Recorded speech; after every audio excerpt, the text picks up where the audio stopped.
The bus left me at the edge of the village, just as it always had. The air felt different here, cooler, touched with the scent of dry leaves and distant smoke. Autumn had settled gently over my childhood home, turning the trees along the road shades of amber and quiet red. I walked the familiar path slowly, my bag light, my thoughts heavy with memories that surfaced without effort. The house appeared between the trees, unchanged in the way old things often are. Wooden walls, a tiled roof, and the small garden out front where chrysanthemums bloomed stubbornly every year. When I slid the door open, it greeted me with a soft creak, like a voice recognizing me. Warm air wrapped around my shoulders, carrying the smell of tea leaves and sun-dried wood. Grandmother was already in the kitchen. She turned when she heard me, her smile forming before any words did. We didn't rush toward each other. We never had to. I set my bag down, washed my hands at the sink, the water cool and grounding, then joined her at the table. She poured tea into 2 cups, the steam rising slowly, fogging the window just a little. We sat side by side, hands wrapped around warm porcelain. Outside, leaves drifted down one by one, tapping softly against the glass.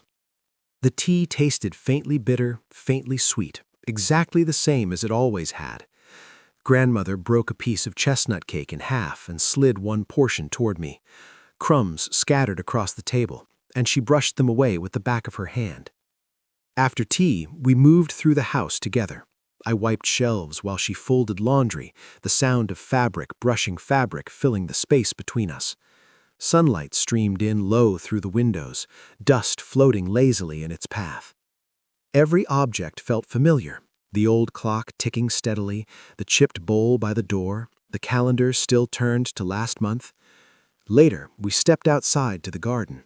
I swept fallen leaves into small piles, while she trimmed herbs, placing them carefully into a woven basket. The air smelled of earth and dried grass. Somewhere nearby a crow called, then silence returned. I paused often, leaning on the broom, letting the stillness sink into me. As evening approached, we returned indoors to prepare a simple meal. I sliced vegetables slowly while grandmother stirred the pot, humming under her breath. The kitchen filled with warmth and gentle sound. When we finally sat down to eat, the sky outside had softened into pale orange and blue. We didn't talk much. We didn't need to. Every shared glance, every small gesture carried years of understanding. When the dishes were washed and the lights dimmed, we sat quietly once more, listening to the house settled for the night.